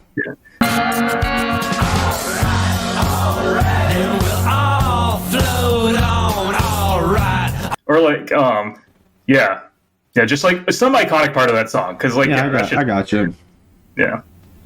I'll hit you with a good 7-second fair use acceptable clip. Yeah, And the other one, just so it doesn't get pulled, you know. Yeah, absolutely. fuck it. 7 seconds again. The other thing I thought was really funny from this week was Arthur Blank inducting himself into the Falcons Ring of Honor. That's Yo, somebody amazing, take Grandpa's keys, man. dude. Really? I wish I had Giving $100 million to Kirko. Draft number 8 overall pick, Michael Penix. The best phone call. He just called himself and he was like, "Hey Arthur, guess what? We're thinking about inducting you into the Falcons Ring of Honor. The Hall of Fame of the Atlanta Falcons is going to contain you, the owner, Arthur Blank." So it's like that, he's the sole owner, right? he's meme of a Barack Obama giving himself a medal. It's literally that. Yeah. Before the Chiefs game, they were doing their whole ceremony and shit. I was just like, "What is this?" Why did he do that? This shit makes no sense. Why? Falcons are like, the Falcons. Yeah. Falcons are so weird. Yeah. Yep. Cool. Well, I will clip those in appropriately throughout the discussion there. So. Yeah. All right. Well, I need to get to editing. So, and Targus needs to get to parenting. So, Yeah, I got some parenting to do. Yep. But we all know that defense wins championships, right? even if we're all noobs at it, apparently. Yeah. Well, we do know that Steve No, sucks. Steve And sucks. you should definitely yeah. pick up the players he drops. Yeah. Apparently, that is good strategy. Fuck you all on account of it. Guaranteed sacks and touchdowns. All right. All right, guys. We'll see you next week. Have a good night. Talk to y'all soon.